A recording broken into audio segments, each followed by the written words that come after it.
Hey guys, welcome back to the channel. I am doing a little bit of trans work and I keep getting this question over and over and over again. TikTok, Instagram, Facebook, YouTube, is all these different selectives on your transmission. So today we're dealing with the third gear direct drum in this 47RH. Now, this 47RH, when it came to me, had 4 clutches in the direct. We now have 6 in here, and I want to just go over some of the things that you need to be able to start playing with this stuff.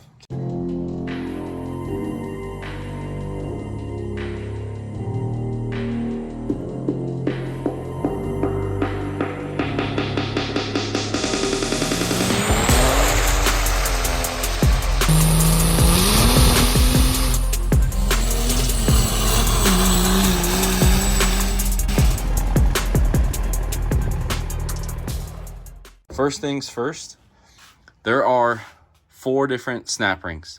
So you have like a 62, 74, I think these are 88s. I'm not sure. I just wrote the number there. Hold on here. Give me a sec. 87s, and then you have your 100s, which are really like a 110. Okay, so you have the 4 different sizes, so you can achieve clearance there. Okay, then you come over here to your steels. All right, so this is a thin steel. Give me a sec here. It's a lot of fun trying to measure all this with one hand. Okay. All right, so your thin steel, which is 64. All right, then you come over here. You have your thick steel, which is 80. Okay. Then you come right here on your clutch. Right here. You have your 62 thou, 61, 62. Then you come over here. You have your thick 84. Okay. So we have that there. And then lastly, you have this piston here. These are some OEM ones, and then this Sonics one is a HD, and it's machined flat. So I like those, especially if I get one that's real warped in here. I will throw that clutch or that piston in here. But these are your factory pistons, and the big thing to look out for on your factory pistons here, you gotta see how this ribbing stops. Then come over here, and we look at this Sonics one. See how much more material there is here for ribbing. Stops the piston from deflecting as much. And then the other nice part is Sonics goes ahead and machines these flat. Now, a lot of these factory ones are pretty flat. You can kiss them on the lathe, but playing around with the thickness of this lip here, okay, so the distance from here to here, you can gain and lose clearance there. Then you move over to your billet pistons, which again do have some different variation as well. So when you start taking into account like, oh, this stuff doesn't fit, this stuff doesn't fit, when you guys are trying to rebuild these transmissions using a big box kit, and I'm not knocking any brand specifically, but just, you know, you get your kit from PDD or Firepunk or whoever, Muldoons, whoever makes the kit that you buy, Suncoast, they don't always give you all these selectives, and this is where you end up getting screwed. So for starters, this Sonics part number right here is available to you guys on eBay right there. These you can buy 4, you can buy individuals, you can also buy packs of 4 of each size. You can also buy a variety pack which has all 4, one of all 4. These again are available on eBay. Okay. Your clutches and steels, most transmission retail stores will sell these to you. Again, you're looking for your 62 thick and thin, okay? Then you got your steels, thick and thin. If you have a 48 and you're messing with the forward drum, the 92 teeth is the one you want. And then this machine reaction plate, this is what a stock one looks like, okay? This is what a machine one looks like, all right? And the other issue that you run into, and I don't care who you buy these from, these are all a little different. So I've had some, you know, give or take 10 thousandths on a spread of those machined reaction plates, and you start losing clearance, gaining clearance. So not every single time you stack something is it going to be the same. There's variations in the drum height. There are variations even within the clutches. You know, let's say this stack is a half a thou thinner than the stack behind it. You do 6 clutches, you just lost 3 thousandths, and so on and so forth. So it's very important when you're doing these DIY kits at your own home. It's doable, but these are the kind of consumables that you need to have, and it's not super expensive. I think a 4-pack of these is like 27 bucks. Those are usually about 35, 40 bucks. I think these are 60 bucks. So you start playing around with that, and then you can get into actually stacking these. Now, this is a like budget 650, just trying to, originally the guy wasn't even going to refresh it, and it was already out of the truck, and I was like, dude, just bring it to me. Like, worst you're out's a seal kit and a little bit of my time. I am glad that he brought it to me, because like I said, this clutch pack originally only had 4, and now his clutch pack first off has the upgraded seal in the direct, and now he's got 1, 2, 3, 4, 5, 6. So we added 2 extra frictions, and we went from, these are like a stock material here, to this really nice GPZ material. And then all I do is I just get these pistons machined. I always start with a fresh one. I just swap it. Charge about 40 bucks to just swap the piston over real quick with a machine one. These are the steels that were in there, so we're going to set these off to the side with the rest of his extra parts. And for those of you guys that are curious, we still have to do a few more small billet parts, upgrades. And here's his transmission.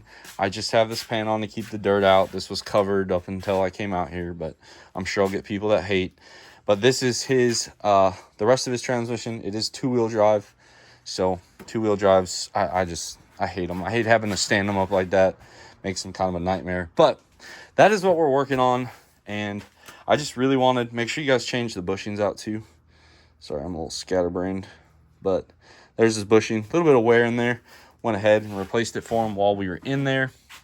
And when you stack these, now this guy has thin, all right. Then we have a thin clutch, thin. Good Lord, I'm trying to do this one-handed, guys. Is thin, thin, thin, thin, thin, thin, thick steel, which is nice, thin, thick steel, thick clutch, machine plate. Now, you guys catch that, all the thins are closer to the piston. So the further you push out, now these machine reaction plates, I have seen them kind of bow where they got less meat in the center or on the edges. So what will happen is these plates will actually, when the piston pushes up on them, it'll actually kind of bevel this edge. Almost kind of, it would kind of look like this, kind of push the inside edge on like big power stuff. But when you're talking 165, 170 PSI of line pressure, I have yet to have one of these have an issue. Since I switched over to the PDD style, I haven't had any break. So some guys are going to tell you to just run 5 with a full machine reaction plate. Up until 1500 horsepower is when I really start being careful with these. I also have some, I call them like the high power ones, where they machine very little off to allow for more clutches, but you don't give up a ton of thickness. And what you want to do when you're stacking these is you want the thick stuff towards the edge, towards the top, towards this reaction plate. Because this clutch, what happens is it gets fed through there, pushes up against this reaction plate. That's why they call it an apply piston and a reaction plate. All right, so By doing that, we add some structural rigidity to this pack. So instead of all thins, all thin steels, all thin clutches, we now have 2 thick steels, 1 thick clutch, and a machine reaction plate. Because of that, we are going to run the 62.2 snap ring, which again, I've seen problems with these snap rings on big power stuff. On 99% of the stuff that you guys are probably working on, it'll be just fine. I don't hesitate to run a 62 thou snap ring, and that is all assembled there. So I know that this video is very short, not a lot of editing or anything like that, and I apologize. I get this question over and over again, why you need all this stuff and why your DIY kit is short. They're assuming that they have it, and everyone is trying to be competitive price-wise. Well, when everyone tries to be competitive on pricing, they start to omit things, and then the price is lower. Then that company catches on, omits it, until you're left to this bare bones kit where there's really nothing left for these companies to cut out, and everyone's price point all kind of falls the same way. And that is the big kicker. So again, we covered, you need your different selective snap rings, okay? 100%. At least pick up a variety pack. You should definitely get some thicks and some thins, which I have seen quite a few kits come with a little combination where you might have some extra. It's also worth noting, you might just want to call the company and ask for some of this stuff. If they build transmissions at their facility, they have all this stuff. I know with like PDD and all them, they will sell you some of these miscellaneous parts and make sure your installation goes a lot smoother. When you start diving into some of the more hardcore stuff, these are your overdrive piston support selectives. All right. Instead of buying like I did and acquiring over the years, get this Sonic's shim overdrive kit. It will cover almost all the sizes in the book. And then this is the real kicker, your intermediate shaft selector. You have blue, red, yellow, and I'm pretty sure there's another color, I always forget it. But these are your 3 most common. Blue is the thinnest, then red, yellow. Most of the time on transmissions, I use a blue or a red. If you find yourself dipping into this yellow color, do yourself a favor with the tail shaft or tail assembly off, check your Endplay in the overdrive. If you have over 30 thousandths of Endplay in your overdrive unit, what you need to do is get yourself this. This is a overdrive case saver. This is the new PDD one. I really like it. It doesn't have the stupid tangs that get caught. Pick one of these up. What it does is it goes underneath your overdrive bearing. Let me see if I can find one. Nope, I don't have one out. So it goes in the back here under the snap ring, and it shifts everything back up.